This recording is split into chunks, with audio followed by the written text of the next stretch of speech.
The coffee shop window exploded inward before Emma's brain registered the sound of gunfire. Glass shattered across marble floors in 1,000 glittering fragments, each piece catching the afternoon sunlight like fallen stars. She'd been reaching for her latte. Extra foam, no sugar. The one luxury she allowed herself twice a week, when instinct took over. Not thought. Not heroism. Just the nurse's reflex that had been drilled into her through 3 years of emergency room rotations. The man beside her didn't see it coming. Dark suit, expensive watch, phone pressed to his ear as he ordered something complicated involving oat milk and a double shot.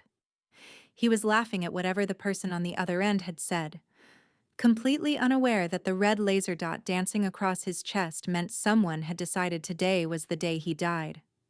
Emma moved. Her shoulder collided with his ribs hard enough to knock the air from both their lungs. They went down together, her body instinctively placing itself between him and the window. Between him and whatever was coming. The first bullet hit her left shoulder. It felt like being punched by something made of fire and iron, the impact spinning her halfway around even as she fell. The second caught her side, just below her ribs, and this one she felt, really felt, the tearing of tissue, the wrongness of metal where it didn't belong. She hit the floor hard. The man landed beneath her, his arms coming up reflexively to catch her weight. Above them, more bullets punched through the remaining windows. People were screaming now, diving under tables, the baristas disappearing behind the counter. Emma's vision grayed at the edges. She could smell espresso and blood, her blood, spreading warm and wet across the front of her scrubs. She'd come straight from her shift at Mount Sinai, still wearing the navy blue pants and top that marked her as medical staff, still carrying the exhaustion of a 12-hour overnight in her bones. "Don't move," she gasped to the stranger beneath her. Her training kicked in even as her body tried to shut down. "Stay down, don't let them see." His hand pressed against her shoulder wound. The pressure sent white-hot agony through her nerve endings, but she bit down on the scream. His other hand found her side, applying pressure there too. Competent, controlled. Like he'd done this before. "You're hit." His voice was deep, steady despite the chaos. No panic. Just cold assessment. "Christ, you're bleeding out. Before we jump back in, tell us where you're tuning in from. And if this story touches you, make sure you're subscribed, because tomorrow, I've saved something extra special for you." The gunfire stopped as suddenly as it had started. Emma heard tires screaming against asphalt outside, the sound of a vehicle speeding away. Silence descended, broken only by sobbing and the distant wail of approaching sirens. She tried to push herself up, failed. Her arms wouldn't cooperate anymore, wouldn't support her weight. The man beneath her shifted, rolling them so she was on her back on the blood-slicked floor. His face came into focus above her, sharp cheekbones, dark eyes that were almost black, hair the color of espresso falling forward as he leaned over her. "Stay with me." His hands hadn't left her wounds, maintaining pressure with a precision that suggested military training or something darker. "What's your name?" "Emma." The word came out weak. She could taste copper. "Emma Torres." "I'm Dante."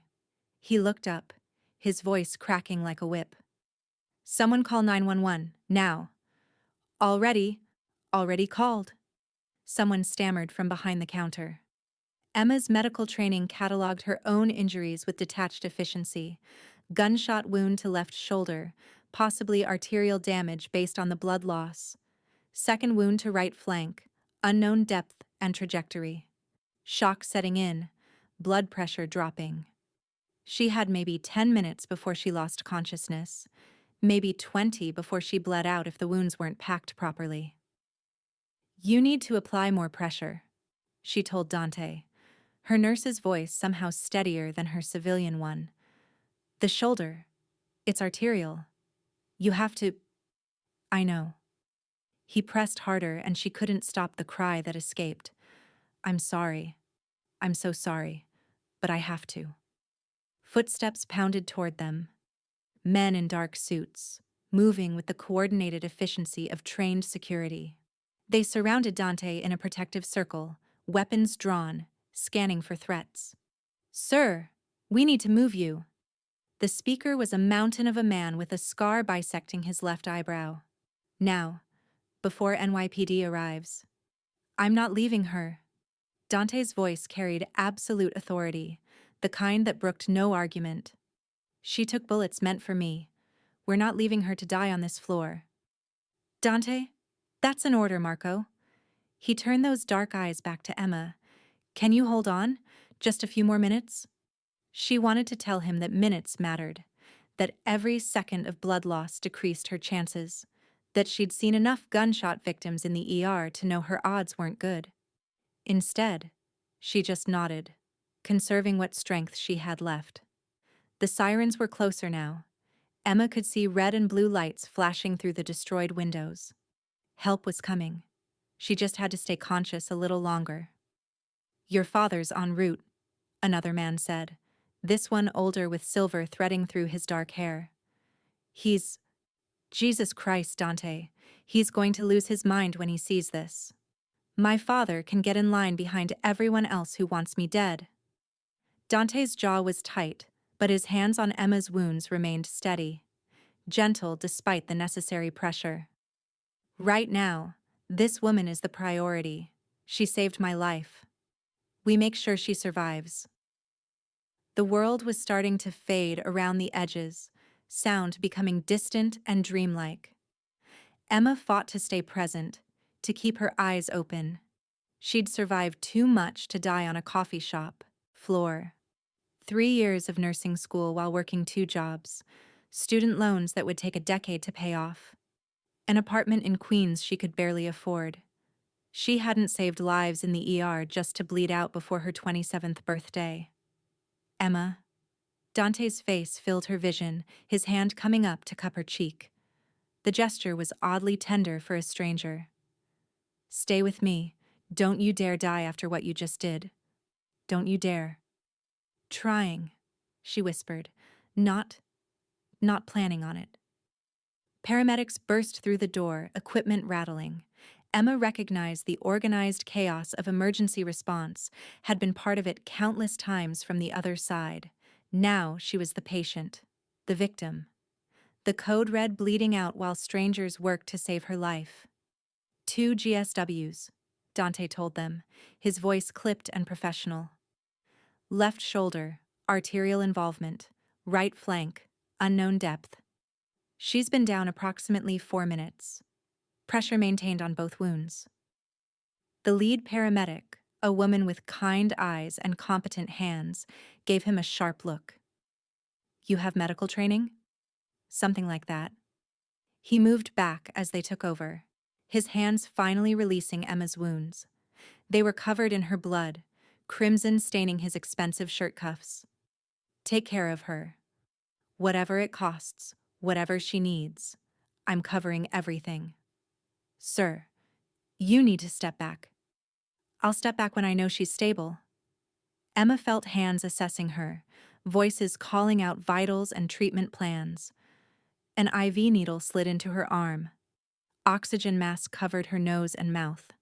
The familiar rhythm of emergency care surrounded her, but she couldn't take comfort in it. Not when her vision was tunneling, darkness creeping in from all sides. The last thing she saw before consciousness slipped away was Dante's face. Those dark eyes watching her with an intensity that felt like a promise, like he was willing her to survive through sheer force of personality.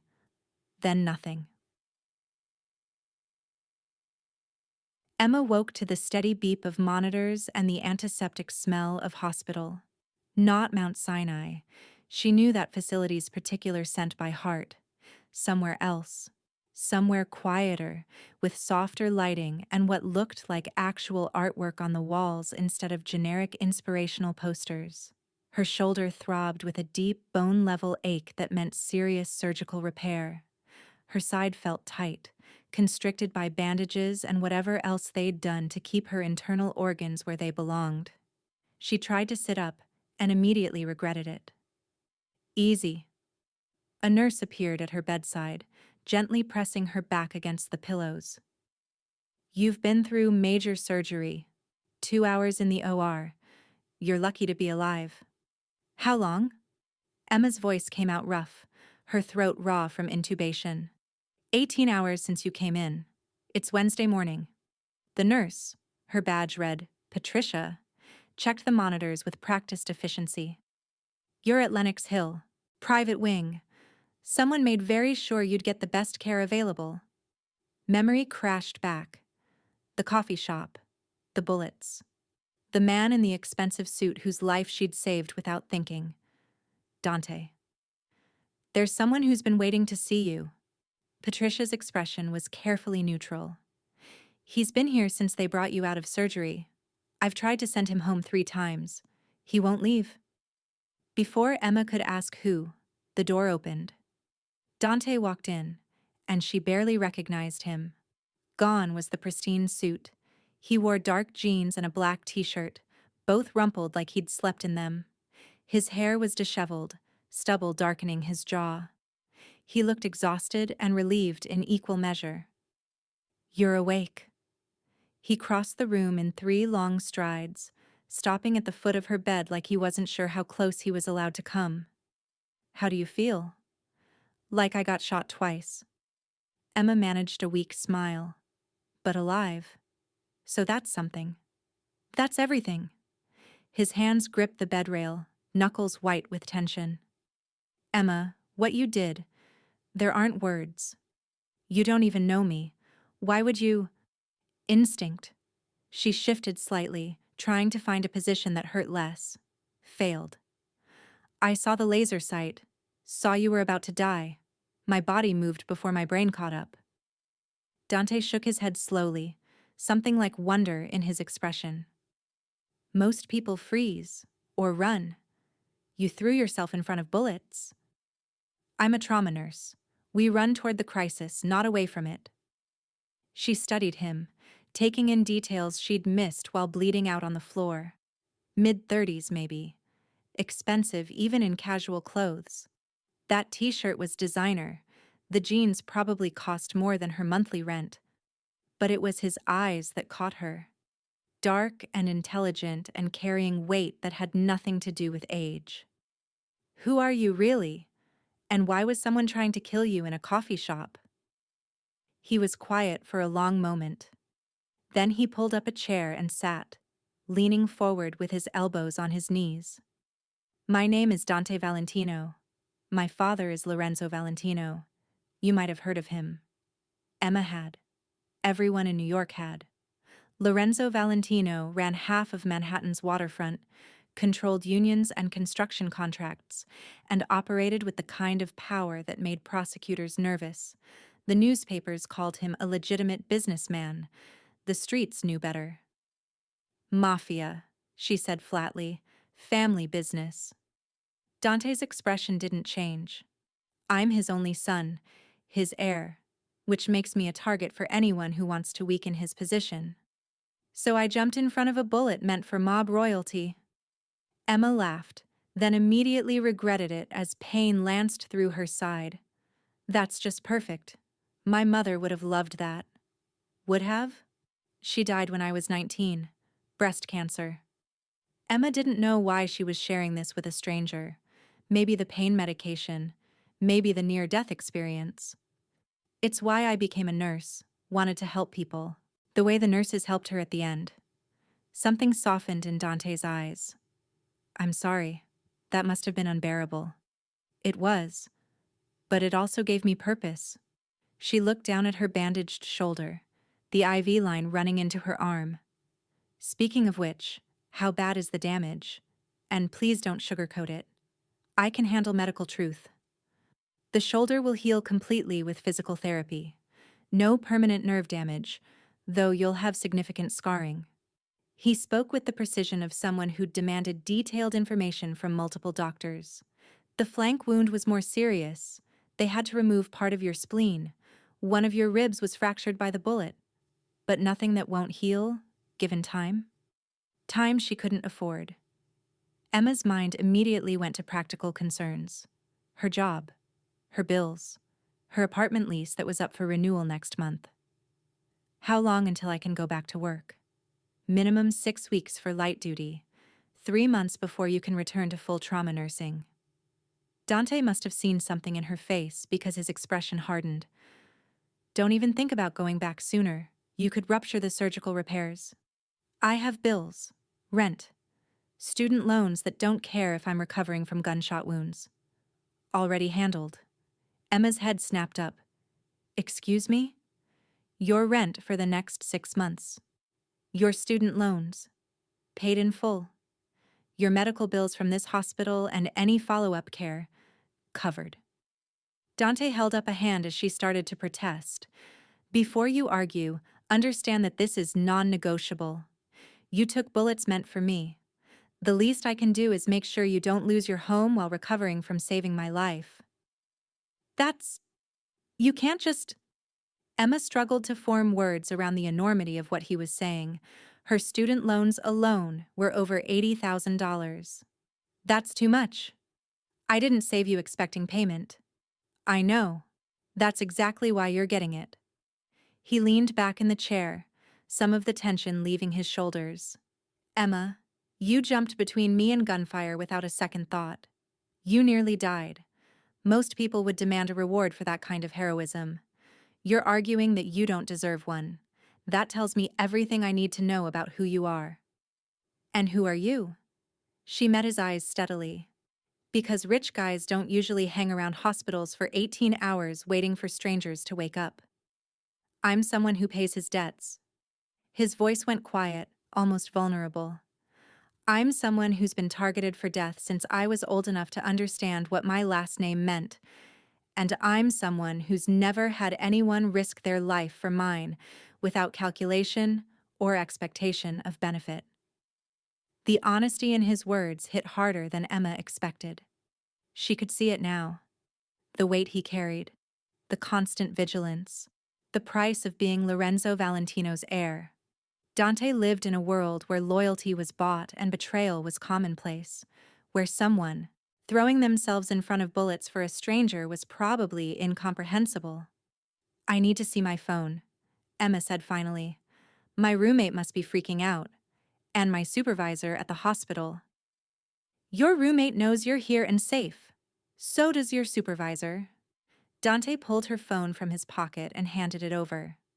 I had one of my people contact them with the basics. Assault, hospitalization, expected recovery time. No details about who or why. Emma scrolled through her messages. 12 from her roommate Madison, ranging from panic to relief. 7 from her nursing supervisor, offering support and telling her to focus on healing. 3 from colleagues at Mount Sinai asking if she needed anything. And 1 from an unknown number. The people who tried to kill me will try again. You're a witness now. That makes you a target too. I'm going to keep you safe. Dante. She looked up at him. When did you send this? Yesterday, while you were in surgery. He held her gaze without flinching. I need you to understand the situation. My enemies don't leave loose ends. You didn't just save my life. You saw their faces through the coffee shop window. You're evidence of an attempted assassination. That makes you dangerous to them. So what are you saying? I need protection? The word felt foreign, ridiculous. She was a nurse from Queens. She'd never needed protection from anything except the occasional aggressive drunk in the ER. You need to disappear for a while. Dante's tone was matter-of-fact, like he was discussing treatment plans instead of completely upending her life. Somewhere safe, somewhere no one would think to look for you, until my father can identify who ordered the hit and eliminate the threat. Eliminate. Emma repeated the word, understanding perfectly what he meant. You're talking about killing people. I'm talking about protecting you, by whatever means necessary. He stood, moving to the window that overlooked the East River. My father is already furious. His only son nearly died drinking coffee at 3 in the afternoon. Someone made it look easy, made it look casual. That kind of disrespect demands a response. Emma's head spun, and not just from the pain medication. 24 hours ago, her biggest concern had been whether she could afford to renew her lease in her barely affordable Queens apartment. Now she was caught up in mob warfare, marked as a witness, and being told she needed to hide while men with guns settled scores. "I can't just disappear from my life," she said, hearing the desperation in her own voice. "I have responsibilities, patients, friends, a whole existence that doesn't involve your world." "I know." Dante turned back to face her, and the regret in his expression looked genuine. "I know what I'm asking, but the alternative is you going home and waiting for them to find you, waiting for them to decide you're too much of a liability. I can't let that happen." "Why?" The question came out, sharper than she intended. "You don't know me. I'm a stranger who happened to be in the right place at the wrong time. Why does it matter so much what happens to me?" He crossed back to her bedside, and this time he didn't stop at the foot of the bed. He came close, close enough that she could see the flecks of lighter brown in his dark eyes, close enough to feel the intensity radiating from him. "Because you matter," he said simply. "Because someone who throws themselves in front of bullets to save a stranger's life is exactly the kind of person the world needs more of. Because—" He stopped, seeming to struggle with something. "Because when you hit the floor bleeding, something inside me broke. The thought of you dying because you saved me, I couldn't handle it. Can't handle it. So I'm going to keep you alive, even if you hate me for the methods." Emma's breath caught, the raw honesty in his voice, the vulnerability he was showing. It was disarming in a way she hadn't expected. This wasn't mob royalty speaking. This was a man who'd watched someone nearly die for him and couldn't quite process the enormity of it. "Where?"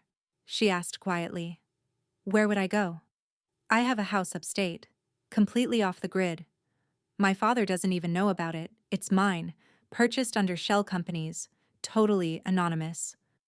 Dante's hand found hers, his touch warm and careful of her IV line.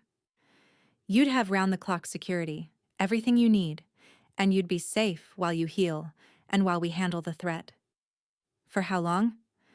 "As long as it takes. Could be weeks. Could be months." His thumb traced gentle circles on her wrist. "I won't lie to you, Emma.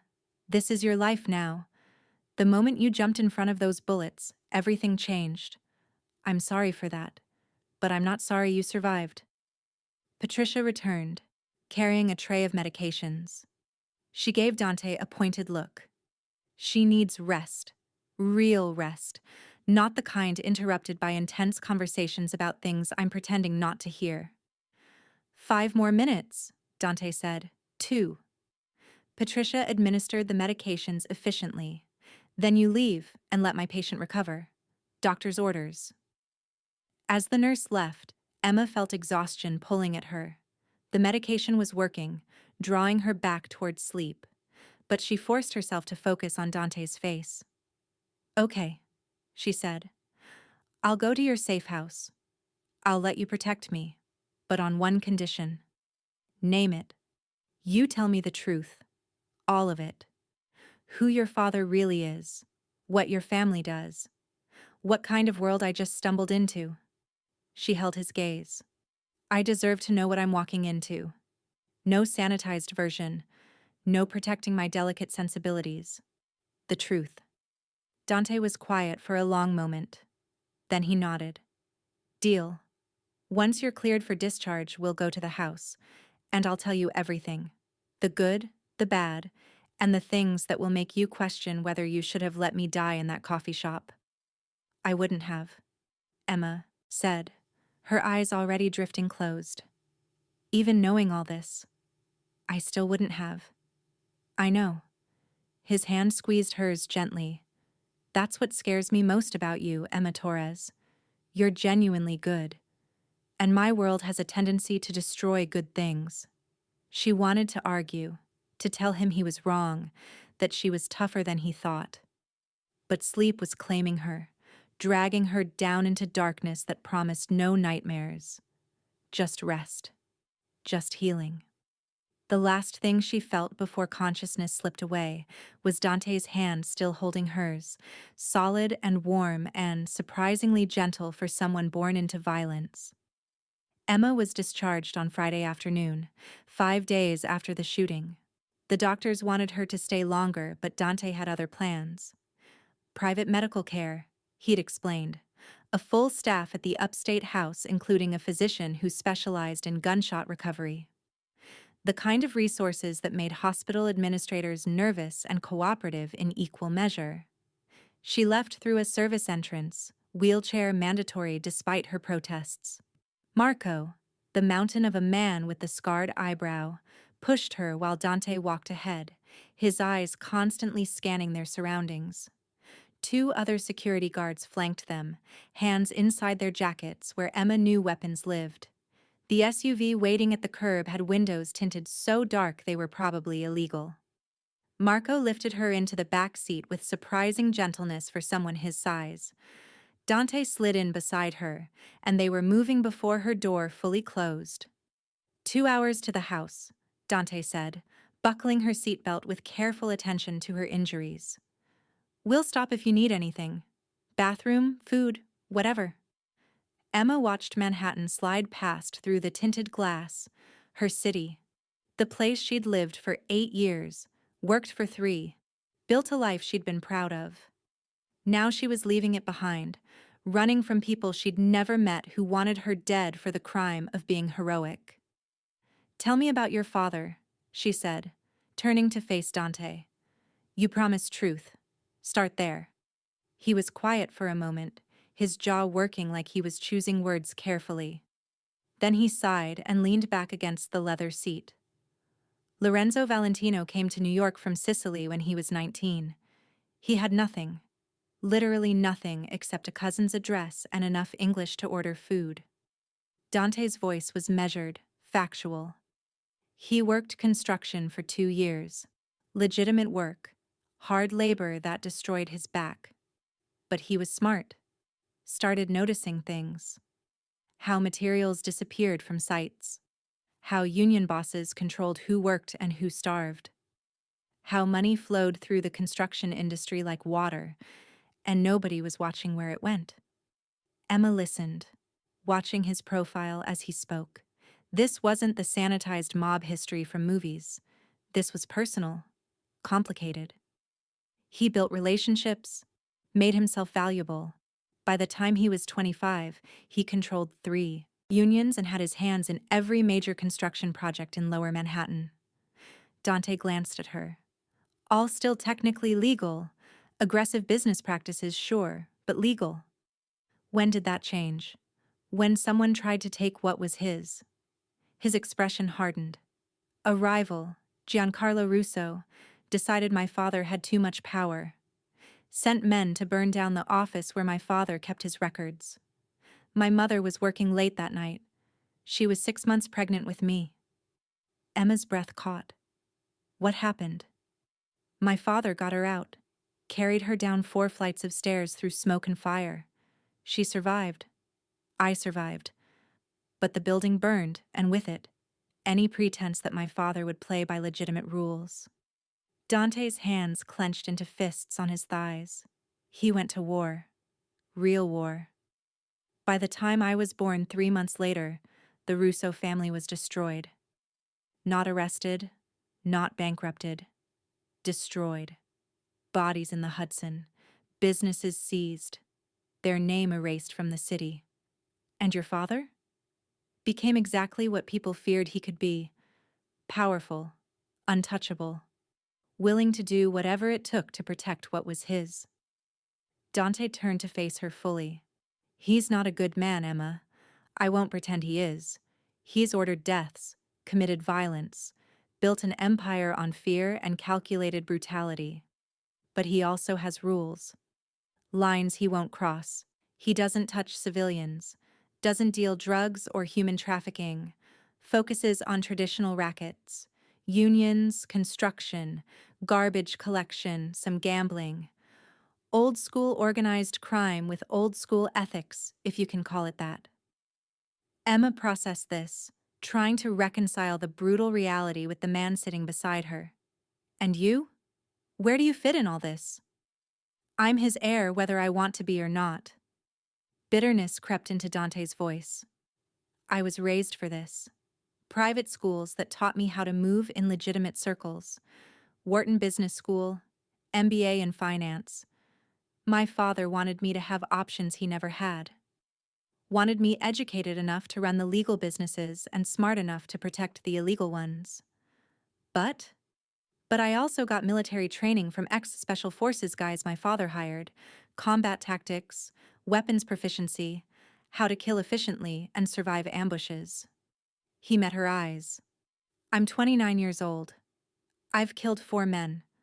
3 in self-defense. 1 because my father ordered it and I was too young to refuse. I remember every face, every moment. It never gets easier. The honesty was brutal, unflinching. Emma should have been horrified, should have demanded he stop the car and let her out.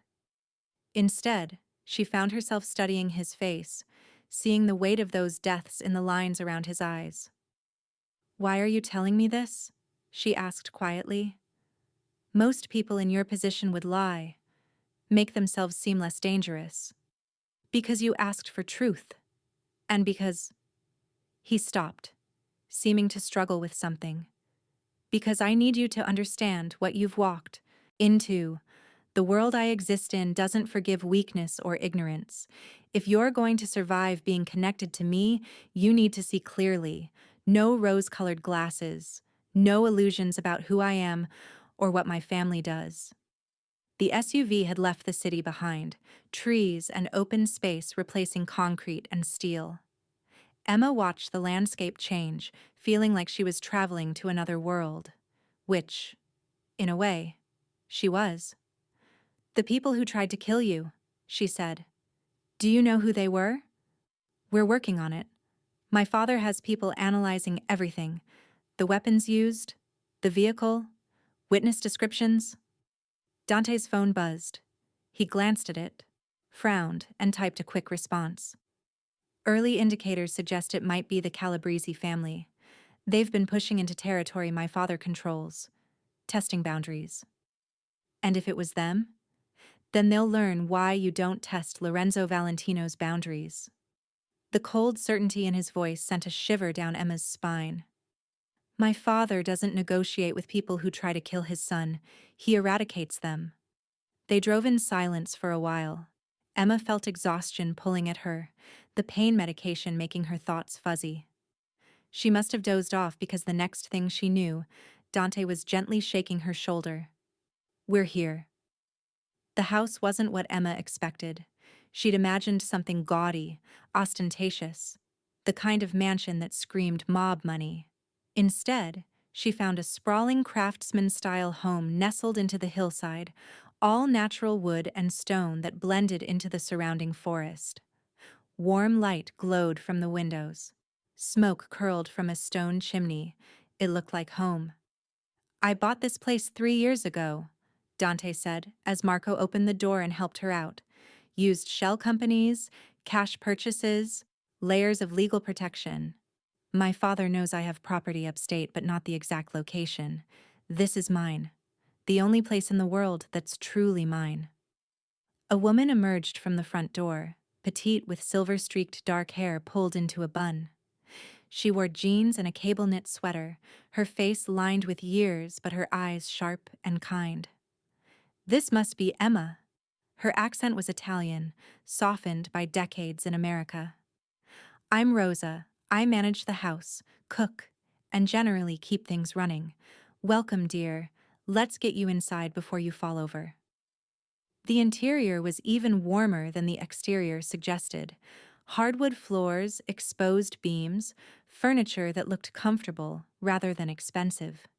A fire crackled in a Riverstone fireplace.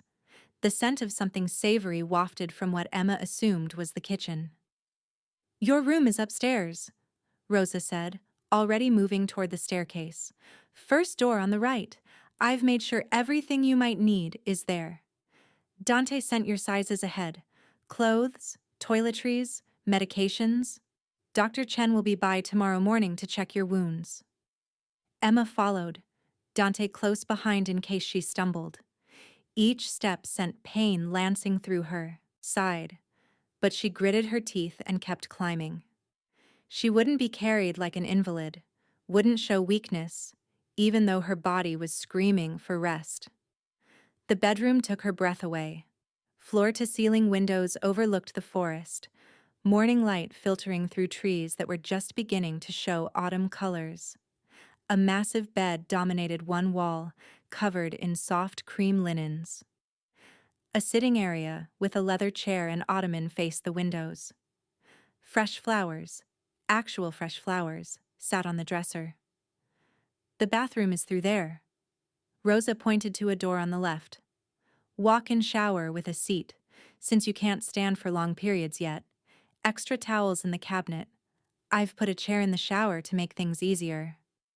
"This is too much," Emma said, her voice thick with emotion she couldn't quite name. "I don't need—" "You need to heal." Dante's hand found the small of her back, steady and warm. "This is a place to do that. No strings, no expectations, just safety and time." Rosa excused herself, mentioning something about soup for dinner. Dante guided Emma to the bed, helping her sit on the edge. She was shaking, she realized, from exhaustion or emotion or the enormity of everything that had happened in 5 days. "I should let you rest," Dante said, but he didn't move toward the door. "Stay." The word came out before Emma could stop it. "Just for a few minutes. I don't want to be alone yet." He settled into the leather chair, close enough to talk but far enough to give her space.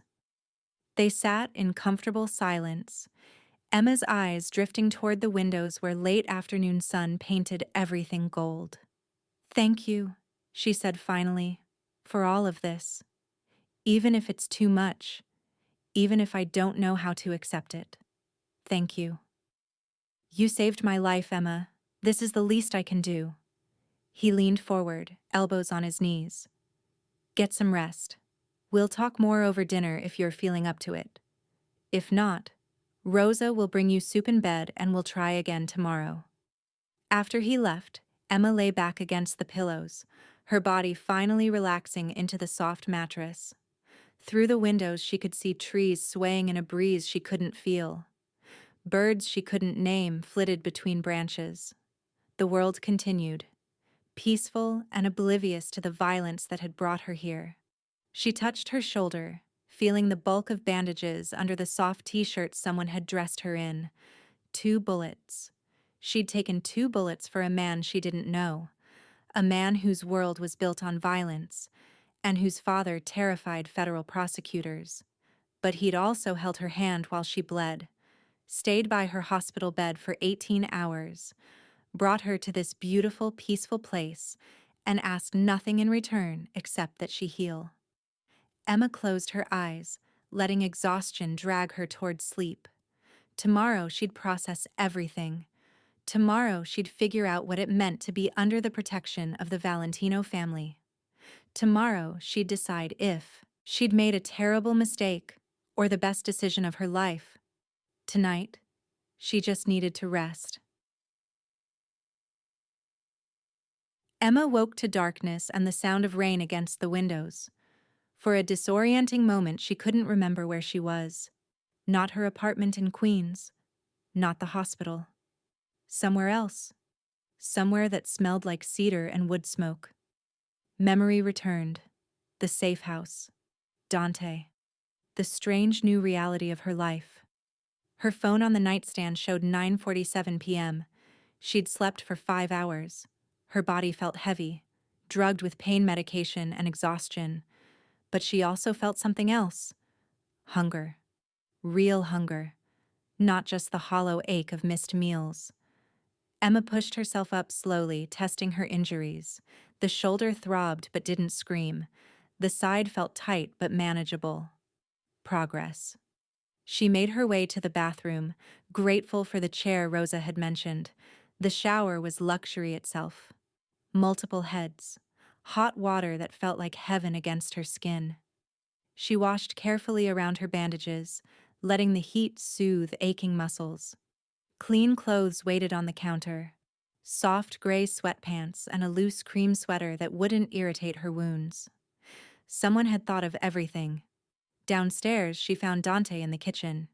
He'd changed into jeans and a dark gray Henley, his feet bare on the hardwood floor. He was stirring something on the stove that smelled incredible, completely focused on whatever he was cooking. "You're up," he said without turning around. "How do you feel?" "Like I got shot twice, but better than I did this morning." Emma settled onto a stool at the kitchen island, watching him work. "What are you making?" "Rosa's minestrone. She left instructions, but I've made it enough times that I mostly have it memorized." He glanced over his shoulder, those dark eyes assessing her. "You look better. More color in your face." The shower helped, and sleeping in an actual bed instead of a hospital mattress. She watched his hands move, competent, confident, no wasted motion. "You cook?" "Rosa insisted I learn. Said a man who can't feed himself is helpless." A smile tugged at his mouth. "She's not wrong. When I'm here alone, cooking is meditative. Gives my hands something to do while my mind processes other things." He ladled soup into 2 bowls, adding thick slices of crusty bread to a plate. They ate at the island, the only sounds the rain outside and the occasional clink of spoons against ceramic. If you're hooked on this story, make sure to subscribe and turn on notifications so you never miss an upload. Your support means everything and helps me bring you more emotional stories like this one. "Tell me about the rest of your family," Emma said, breaking the comfortable silence. "You mentioned your father. What about your mother?" Dante's expression softened. "Maria Valentino, née Russo. Yes, same last name as the family my father destroyed. Distant cousins, but the connection was enough to make their marriage controversial." He set down his spoon. "She's the strongest person I know. She survived the fire while pregnant with me. Survived knowing exactly what my father became afterward. She chose to stay, to build a life with him despite everything." "Do they love each other?" "Completely. Obsessively, maybe." He considered. "My father is a violent man capable of terrible things, but with my mother he's different. Gentle, attentive. She's the only person in the world who can tell him no and have him listen. She's his weakness and his strength in equal measure." Emma heard the complexity in his voice, admiration mixed with something else. But loving someone that much in our world is dangerous. My father's enemies know that hurting her would destroy him. That's why there's always security around her. Why she can't go anywhere without guards. Why a simple trip to the grocery store requires planning and coordination. He met Emma's eyes. "It's why the shooting in the coffee shop terrified him so completely. Not just because I was targeted, but because it was so casual. So easy. Right in the middle of the day with witnesses everywhere." "Does your mother know about me?" "She knows someone saved my life. She doesn't know the details yet." Dante pushed his bowl away, no longer hungry. "My father wants to meet you. He's been asking since the day of the shooting. I've been putting him off until you were ready." The thought of meeting Lorenzo Valentino made Emma's stomach clench. The man was a legend, a ghost story mothers used to scare children into behaving. And she was supposed to sit across from him and make small talk? "I don't know if I'll ever be ready for that," she admitted. "That's fair." Dante stood, collecting their bowls. "But eventually, it'll have to happen. You're under our family's protection now. That makes you important to him. He'll want to assess you, make sure you're not a threat or a liability." And if he decides I am, he won't. The certainty in Dante's voice was absolute. Because I won't let him. You're here because of me. That means you're my responsibility, my call. And I've made it very clear that you're to be protected, not interrogated. Emma watched him move around the kitchen, cleaning up with the same efficient competence he brought to everything. This man had killed 4 people, grew up in a world of violence and calculation. But he also cooked soup from memory and washed dishes without being asked. The contradiction should have been unsettling. Instead, Emma found it oddly reassuring. Dante wasn't a caricature. He was complicated, human, capable of tenderness and brutality in equal measure. "What happens now?" she asked. "I can't hide here forever. Eventually, I need to go back to my life." "We're working on that." Dante dried his hands on a towel, turning to face her.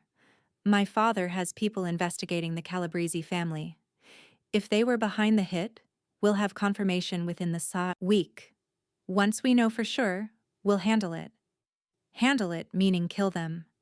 Handle it meaning eliminate the threat permanently. He didn't flinch from the truth. "Emma, I know this is hard to accept. But in my world, there's no negotiating with people who try to murder you. There's no legal system that will protect you when the evidence is bullets and bodies. There's only strength and the willingness to use it." She wanted to argue, wanted to insist there had to be another way, but she'd seen enough violence in the ER to know that sometimes the world was exactly as brutal as Dante described.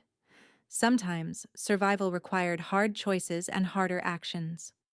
"I need air," she said, standing carefully. "Is there somewhere I can go outside? Even just a porch?" "There's a covered deck off the living room. Come on." He led her through the house to a set of French doors that opened onto a spacious deck. The rain had softened to a gentle patter, the air cool and clean. Emma settled into an Adirondack chair, pulling the sweater tighter around herself. Dante took the chair beside her, and they sat in silence, watching rain fall through the trees. "I'm scared," Emma admitted quietly. "Not of you. Not of this house or your family, but of what happens next, of how my life has changed in ways I can't control." That's the most rational response you could have. Dante's hand found hers in the darkness, his fingers warm and solid. Fear means you understand the situation. It means you're taking it seriously. "Have you ever been scared? Really? Genuinely scared?" He was quiet for so long she thought he wouldn't answer. Then, "Every day of my life. Fear is constant in my world. You just learn to function through it. Learn to make decisions while terrified. Learn to act despite being certain you might die." "That sounds exhausting." "It is." His thumb traced circles on her wrist, the touch soothing in its repetitiveness. "But you find moments of peace, like this. Rain and quiet and someone beside you who sees you clearly and doesn't run." Emma turned to look at him, his profile barely visible in the darkness. "Is that what I'm doing? Seeing you clearly?" "More clearly than most." He met her gaze. "You know what I am, what I'm capable of. You know my hands have killed and will kill again, but you're still here, still sitting beside me, still letting me hold your hand. That's either brave or foolish, and I can't decide which." "Maybe both." She squeezed his fingers gently. "Or maybe I just recognize that people are more than their worst moments, that you can be dangerous and kind, violent and gentle. That contradiction doesn't make you a monster. It makes you human." Something in his expression cracked, vulnerability flooding through. "I want you to be right about that. I want to believe I'm not just what my father made me, that there's something in me worth saving." "There is." Emma said it with absolute certainty. "I see it. In how you stayed at the hospital. How you brought me here instead of just paying me off and forgetting I existed. How you cook soup and wash dishes and admit when you're scared. That's not a monster, Dante. That's a man trying his best in impossible circumstances. He lifted her hand to his lips, pressing a kiss to her knuckles that felt like a promise. Thank you for seeing that, for not running when you had the chance. They sat there until the rain stopped, until Emma's eyes grew heavy and Dante insisted she go back to bed. He walked her to her room, his hand steady on her back. At the door, she turned to face him. Good night, Dante. Good night, Emma. Call if you need anything. I'm just down the hall. She closed the door and climbed into the massive bed, her body sinking into soft mattress and softer pillows. Through the windows, she could see stars appearing as clouds cleared. The world felt suspended, like she existed in a bubble outside normal time and space. Tomorrow would bring new challenges, Dr. Chen's examination, more conversations about the threat to her life, the looming meeting with Lorenzo Valentino. But tonight, she was safe, warm, protected by a man who'd shown her more kindness in 5 days than she'd received in years. Emma closed her eyes and let sleep claim her, dreamless and deep. Dr. Chen arrived at 8 the next morning, a no-nonsense woman in her 50s who examined Emma's wounds with clinical efficiency and surprising gentleness. She changed the dressings, checked for signs of infection, and pronounced the surgical repairs healing exactly as they should. You're lucky, Dr. Chen said, packing her supplies back into a medical bag that probably cost more than Emma's nursing school tuition. Another inch to the left on the shoulder wound and you'd have permanent nerve damage. The flank wound could have punctured your kidney. Instead, you'll heal completely given time and proper care. How much time before I can go back to work? Full trauma nursing? 12 weeks minimum. Light duty? Maybe 8 if everything continues progressing well. The doctor's expression softened slightly. I know that's not what you want to hear. But rushing recovery from gunshot wounds is how people end up with permanent disabilities.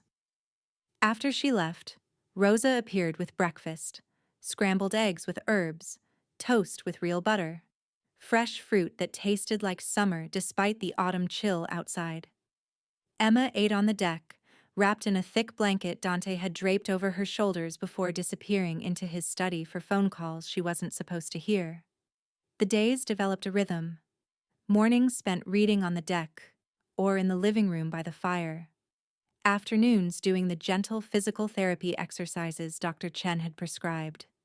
Evenings cooking with Dante, their hands moving in synchrony as they chopped vegetables or stirred sauces Rosa had taught them to make. They talked about everything except the obvious. Emma shared stories from nursing school, the chaos of ER, shifts, patients who'd taught her lessons she'd never forget. Dante talked about Wharton, about learning to navigate both legitimate business and the shadow world his father controlled, about the burden of being an only child when your father was Lorenzo Valentino. He wanted more children, Dante said one evening as they prepared pasta carbonara. My mother had 3 miscarriages after me. The last one nearly killed her. After that, my father said no more. He couldn't risk losing her, even for the son he'd always wanted as backup. That must have been lonely for you, growing up without siblings? It was. He cracked eggs into a bowl with practiced ease. But it also meant I got all of his attention, all of his expectations. There was no one else to share the weight of what I'd eventually inherit. Emma watched his hands move, the same hands that had held pressure on her wounds, that had stayed gentle despite the strength she knew lived in them. Do you resent him? Your father? Sometimes. The honesty was stark. He loves me, I know that. But his love is complicated by legacy, by the need to ensure everything he built survives. I'm not just his son. I'm the future of the Valentino family. That's a heavy thing to be. On the 5th day, Dante's phone rang during dinner. He glanced at the screen and his entire body went rigid. I need to take this. He stepped away, his voice dropping to tones Emma couldn't hear from across the room. When he returned 10 minutes later, his expression was carefully neutral in the way she'd learned, meant he was processing something significant. They confirmed it. The Calabrese family ordered the hit. He sat back down, but didn't pick up his fork. My father has physical evidence. The guns used, financial transfers that tie directly to Carlo Calabrese's offshore accounts. Testimony from one of the shooters who decided cooperation was better than loyalty. Emma's hand stilled on her wine glass. What happens now? My father is calling a meeting. Tomorrow night. Carlo Calabrese and his lieutenants, representatives from the other families, neutral ground with witnesses. Dante's jaw was tight. It's how these things are handled when the evidence is undeniable. Carlo will either accept responsibility and pay restitution, or he'll deny it and start a war he can't win. Restitution meaning what? Money, territory, possibly one of his own people turned over for justice. He finally met her eyes. And he'll have to acknowledge you, the woman who took bullets meant for me. You'll need to be there, Emma. Your evidence. Proof of what he tried to do. The thought of facing the men who'd tried to kill Dante, who'd shot her twice, and left her bleeding on a coffee shop floor, made Emma's stomach turn. But underneath the fear was something else. Anger. These people had stolen her normal life, forced her into hiding, made her a target for simply being heroic. Okay, she said. I'll go. I'll face them. You don't have to. I can represent. No. Emma's voice was firm. They shot me. They tried to kill you. I deserve to look them in the eye and let them see I survived. That their attempt failed. Something like pride flickered across Dante's face. You're stronger than you know. I'm terrified, she admitted. But I'm also angry. And tired of hiding. So yes, I'll go to your meeting. I'll stand there and be your evidence. And then what? What happens after? After? It depends on Carlo's response. If he accepts responsibility and makes proper restitution, this ends. You can go back to your life with the understanding that the Calabrese family owes you a debt. They'll never move against you again. And if he denies it? Dante's expression went cold. Then my father goes to war. And Carlo Calabrese learns why you don't try to kill a Valentino and fail. The meeting was held at a restaurant in the Bronx, Lucia's, a family place that had been neutral ground for organized crime disputes for 3 generations. Marco drove them, 2 other security vehicles following at careful intervals. Emma wore clothes Dante had somehow procured. Tailored black pants, a silk blouse in deep burgundy that Rosa had helped her into without irritating her shoulder. Low heels that wouldn't slow her down if she needed to run. You look beautiful, Dante said as they pulled up to the restaurant. He dressed in a charcoal suit that probably cost more than her car, his dark hair styled back, every inch the heir to a criminal empire. And strong, like someone who stared down death and won. I don't feel strong. I feel like I might throw up. That's adrenaline. Use it. Let it sharpen your focus. His hand found hers, squeezing gently. I'll be right beside you the entire time. My father will be there. Marco and the others.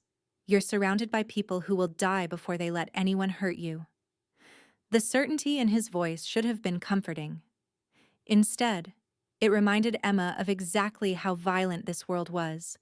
People dying. People killing. All in the name of honor and territory and respect. Inside, the restaurant had been cleared of regular diners. Tables lined the walls, occupied by men in expensive suits who watched with predator eyes as Dante led Emma through to a private room in the back. The walls were exposed brick, the lighting low and intimate. A long table dominated the center, already occupied on one side. Lorenzo Valentino sat at the head of the table, and Emma's first thought was that he looked nothing like she expected. Not a hulking brute or a scarred gangster, but a distinguished man in his late 50s with silver threading through dark hair and eyes the same shade as his son's.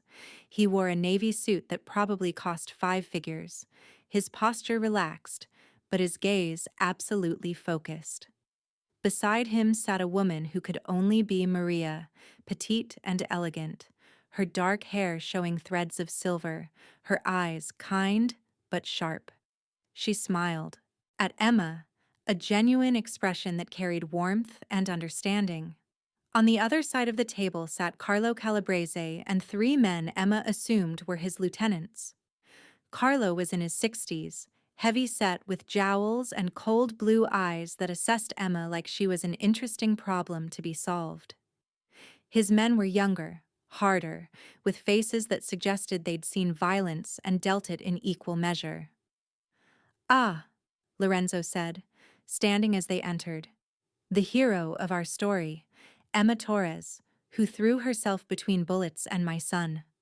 He moved around the table with surprising grace for a man his size, taking Emma's hand in both of his.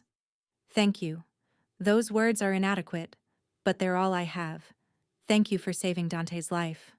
"I just reacted," Emma said, her voice steadier than she felt. "I didn't think, just moved. That kind of instinct is rare, precious." Lorenzo guided her to a chair beside Dante, directly across from Carlo. "Please, sit. This shouldn't take long." Once everyone was settled, Lorenzo's expression hardened. The warmth disappeared, replaced by something cold and dangerous that made Emma understand why federal prosecutors feared him. "Carlo," Lorenzo said, his voice flat, "we're here because 4 days ago, someone attempted to assassinate my son. 2 men with high-powered rifles.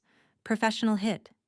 They missed Dante because this woman," he gestured to Emma, "threw herself in his path and took 2 bullets that were meant for him."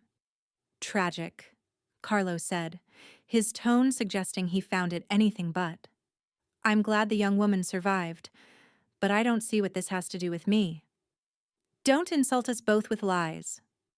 Lorenzo slid a folder across the table. "The weapons used were purchased through one of your intermediaries. The financial transfer came from an offshore account registered to a shell company you control.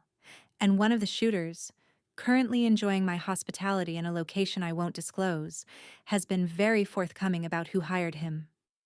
Carlo opened the folder, his expression unchanging as he reviewed what Emma assumed was damning evidence. When he looked up, his eyes had gone flat and cold. "So what? You want me to apologize? Pay some blood money?" His gaze shifted to Emma, dismissive. "She survived. She's here. What's the problem?" "The problem," Dante said, speaking for the first time, his voice lethal quiet, "is that you tried to kill me in broad daylight, in a public place, with witnesses. You violated every agreement we have about how these things are handled." "Your father's getting old," Carlo said, leaning back in his chair. "His territory is ripe for the taking. You're weak, educated and soft. I saw an opportunity." The room went absolutely silent. Even Carlo's own men shifted uncomfortably, recognizing that their boss had just crossed a line from which there was no return. Lorenzo's hands, resting flat on the table, curled into fists. "Weak," he repeated, the word barely above a whisper. "You think my son is weak because he got an education? Because he can function in legitimate society? I think he's weak because he let some nurse take bullets for him instead of being smart enough to see them coming." Carlo's smile was cruel. "And I think you're weak for letting sentiment make you sloppy. Time was. Lorenzo Valentino would have seen this coming, would have struck first instead of waiting to be targeted." Maria stood abruptly. "We're done here. Carlo, you've admitted to attempted murder of my son. You've shown no remorse and offered no restitution. As far as I'm concerned, you've declared war on this family." "Your concern is noted, Maria. But this is business between men." Carlo didn't even look at her. "Wrong." Maria's voice cracked like a whip. "This is business between families, and I am this family's matriarch. My word carries weight equal to my husband's in matters of blood and honor. You tried to kill my child. That makes this personal. Emma watched the exchange, fascinated despite her fear. Maria Valentina was tiny compared to the men around the table, but she commanded the room with absolute authority. Even Carlo seemed to recognize he'd miscalculated. "What do you want?" Carlo asked Lorenzo, ignoring Maria entirely. "Name your price for this misunderstanding." "There is no price." Lorenzo stood, buttoning his suit jacket with deliberate care. "You admitted to attempted murder in front of witnesses. You showed no remorse. You insulted my son, my intelligence, and my wife. There's no coming back from that, Carlo. This meeting was courtesy, a chance for you to show respect and make amends. You've chosen differently. You're declaring war over a failed hit?" Carlo stood as well, his face flushed. "You're willing to risk everything over pride?" "No," Dante said, also rising. "Over principle. You don't get to try to kill me and walk away. You don't get to shoot an innocent woman and call it collateral damage. And you don't get to disrespect my mother in her presence and expect to leave breathing." Emma saw it happen in slow motion. Carlo's hand moved inside his jacket. Marco and the other security guards moved faster, weapons appearing from nowhere. But Dante was fastest. His gun was out and pressed against Carlo's forehead before the older man's hand cleared his jacket. The click of the hammer cocking was loud in the sudden silence. "Don't," Dante said softly. "Don't make me do this here. In front of witnesses. In front of Emma. Give me a reason not to pull this trigger." Carlo's hand slowly withdrew from his jacket, empty. His face had gone pale, sweat beading on his forehead. "This isn't over." "Yes," Lorenzo said calmly, as if his son wasn't holding a gun to someone's head. "It is. You have 24 hours to get your affairs in order, to say goodbye to your family, to make peace with whatever god you pray to. After that, you're a dead man. Your lieutenants can choose, join you in death, or swear loyalty to this family and keep their territories under our protection." He looked at the three men sitting frozen beside Carlo. "Choose wisely. My son won't be as merciful with you as he's being with your boss." Dante stepped back, lowering his weapon but not holstering it. Carlo straightened his jacket, his hands shaking with rage or fear or both. "This is a mistake, Lorenzo. I have allies. Starting a war with me means starting a war with half the families in New York." "Then let them come." Lorenzo's smile was terrifying in its calmness. "Let them all come, and let them learn what happens when you try to kill a Valentino and fail, when you shoot an innocent woman who was only guilty of being heroic. Let them learn that some lines, once crossed, can never be uncrossed." Carlo and his men left, Marco and the security team escorting them out with weapons drawn. The moment they were gone, Lorenzo turned to Emma. "I'm sorry you had to witness that. It's not how I wanted to meet you. In the middle of declarations of war and threats of violence." His expression softened. "But I meant what I said. Thank you for saving my son. You're under this family's protection now, for as long as you need it." "What happens next?" Emma asked, finding her voice. "Carlo said he has allies. Does that mean—" "It means we prepare for war. Reach out to our own allies, shore up defenses. Make sure our people and our territories are protected." Lorenzo looked at Dante. "And it means you stay away from the city until this is resolved. Both of you. The house upstate is secure. Stay there. Let me handle Carlo and whatever response he manages to mount." "I'm not hiding while you're protecting Emma," Maria said, moving to stand beside Emma's chair. Her hand rested gently on Emma's good shoulder. "That's not hiding, son. That's doing what's necessary. This woman saved your life. Don't repay that by letting her become collateral damage in what comes next." Dante looked like he wanted to argue.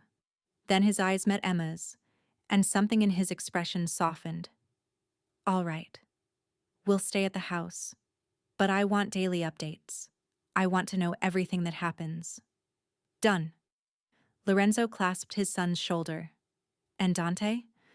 What you did just now, with Carlo? That was exactly right. You gave him the chance to leave with his dignity. He chose pride instead. Whatever happens next, it's on him. The drive back to the house was silent. Emma could feel the tension radiating from Dante, could see it in the white-knuckle grip he maintained on his phone even though he wasn't using it.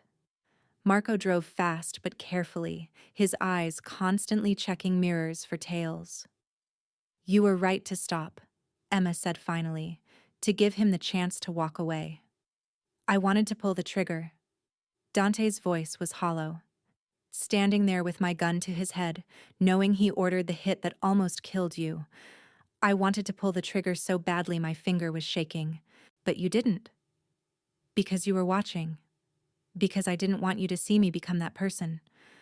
The kind who executes people in restaurants. He turned to face her, and the anguish in his eyes made her chest ache. Is that weak? Letting him live because I care what you think of me? Emma reached across the space between them, taking his hand in hers. It's not weak. It's human. It's choosing to be more than what circumstances demand. That's strength, Dante. Real strength. He brought her hand to his lips, pressing a kiss to her palm that felt desperate. I don't know how to be what this world requires, and what you deserve at the same time. I don't know how to be both. Maybe you don't have to choose. Maybe you can be both. Dangerous when necessary, gentle when possible. She squeezed his fingers. I don't need you to be perfect. I just need you to be honest, to keep showing me who you really are. They spent the rest of the drive in silence, Emma's hand in Dante's, the connection between them feeling like the only solid thing in a world gone mad. At the house, Rosa had dinner waiting, pasta with marinara, simple and comforting. They ate without talking, too exhausted for conversation. Afterward, Dante built a fire in the living room, and they sat on the couch. Emma curled against his side, his arm around her shoulders. Tell me something good, she said into the quiet. Something that has nothing to do with violence or territory or wars. Dante was silent for a long moment, his fingers tracing absent patterns on her arm. When I was 10, my mother took me to Rome for the summer. Just the two of us. My father stayed behind to work. We spent 3 months exploring the city, eating gelato, visiting museums. She taught me Italian. Proper Italian. Not the Sicilian dialect my father speaks. We'd sit in cafes for hours, people watching and making up stories about strangers. That sounds perfect. It was. It's my favorite memory. The last time I felt like a normal kid instead of Lorenzo Valentino's heir. His voice went quiet. I want that for my own children someday. Want them to have summers that are just about gelato and museums. No violence, no fear. Just being kids. Emma tilted her head to look at him. You want children? Someday. If I can figure out how to keep them safe in this world. His hand came up to cup her face, his thumb brushing her cheekbone. What about you? Is that something you want? I always thought so, but I assumed I'd be with someone normal. A doctor or another nurse. Someone whose idea of danger was a difficult patient, not actual assassination attempts. She leaned into his touch. Now I don't know what I want. Everything's changed so fast. I know. I'm sorry for that. Sorry your life got turned upside down because you were heroic. I'm not. The words surprised Emma even as she spoke them. I'm not sorry. Terrified, yes. Confused about what comes next, absolutely. But not sorry. Because if I hadn't been there, you'd be dead. And that would be a tragedy. You matter, Dante. Your life matters. What you could become, what you could do with the power you'll inherit, that matters. He kissed her then, soft and careful of her injuries. When they broke apart, his forehead rested against hers. "Stay with me tonight," he said quietly. "Just sleep beside me. I need to know you're safe. Need to feel you breathing." Emma nodded. They climbed the stairs together, Dante's hand steady on her back. In his room, larger than hers, with the same floor-to-ceiling windows overlooking the forest, they undressed down to comfortable clothes. Dante wore sweatpants and nothing else. Emma borrowed one of his t-shirts that fell to mid-thigh. They lay facing each other in the massive bed, the only light coming from the moon through the windows. Dante's hand found hers under the covers, their fingers interweaving. "Thank you," he whispered, "for being here, for not running when you saw what my world really looks like." "Thank you for catching me when I fell," Emma whispered back. "Literally and metaphorically both." They fell asleep like that, hands clasped, breathing synchronized, two people from completely different worlds finding comfort in each other while violence prepared to erupt around them.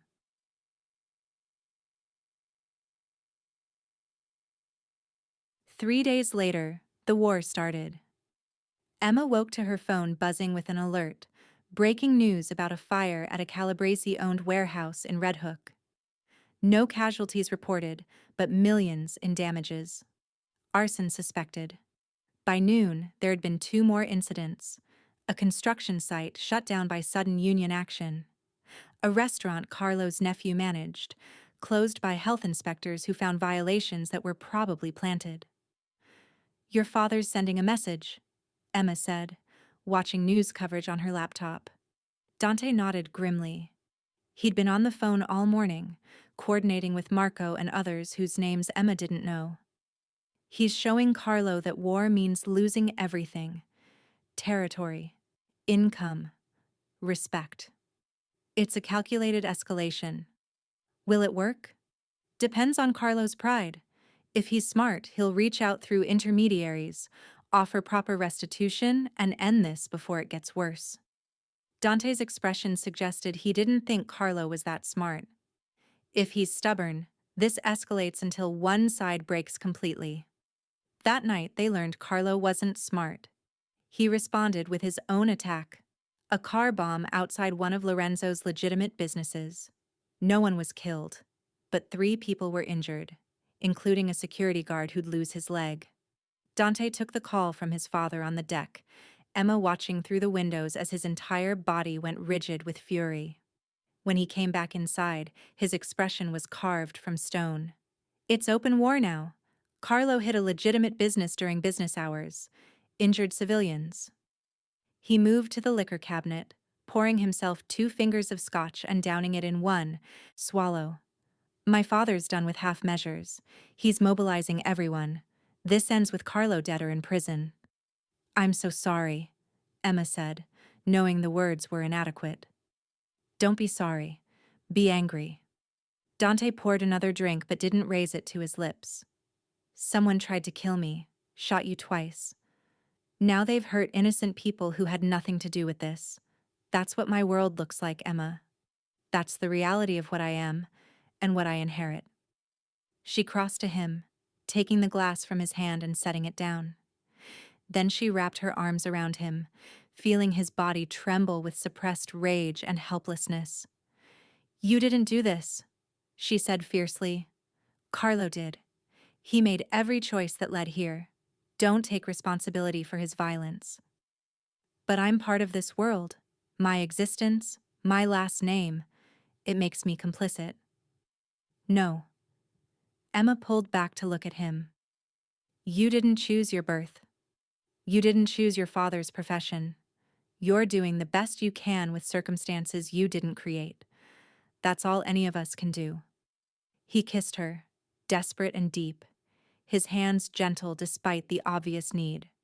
When they broke apart, both breathing hard, his eyes were bright with emotion. "I'm falling in love with you," he said, the words raw and honest. "I know it's too fast. I know it's complicated by everything else. But it's true. You've become the thing I think about when everything else is chaos. the reason I want to be better than what this world demands. Emma's heart stuttered. She should be terrified, should recognize that loving someone in Dante's world was signing up for a lifetime of danger and moral complexity. Instead, she felt only certainty. "I'm falling in love with you too," she whispered. "Maybe I started the moment you caught me in that coffee shop. Maybe it happened while you held pressure on my wounds. Or maybe it's been building every day since. Every conversation, every kindness, every moment you've shown me that you're more than your circumstances." He kissed her again, slower this time, savoring. His hands moved to her waist, pulling her closer, and Emma let herself sink into him, into this moment, into the impossible, complicated thing growing between them. When they finally broke apart, Dante rested his forehead against hers. "Whatever happens next, with Carlo, with the war, with whatever comes after, I want you to know something." His voice was steady, certain. "You've changed me, Emma Torres. Made me want things I didn't think were possible. Made me believe I could be more than just my father's son. That's a gift I'll spend my life trying to deserve." "You already deserve it," Emma said. "You just have to believe it yourself." They stood there in the kitchen as night fell outside, holding each other while somewhere in the city, a war raged on. But in this moment, in this house, there was only them. Only the connection they'd forged through violence and vulnerability. Only the love growing between two people who should never have met but couldn't imagine existing apart. The war would end eventually. Life would return to some version of normal. But Emma knew with absolute certainty that she would never be the same woman who'd reached for a latte in a coffee shop 3 weeks ago. That woman was gone, transformed by bullets and blood, and the impossible reality of loving a man like Dante Valentino. And somehow, impossibly, she didn't regret a single moment. Up next, you've got 2 more standout stories right on your screen. If this one hits the mark, you won't want to pass these up. Just click and check them out. And don't forget to like, subscribe, and turn on the notification bell so you don't miss any upload from us.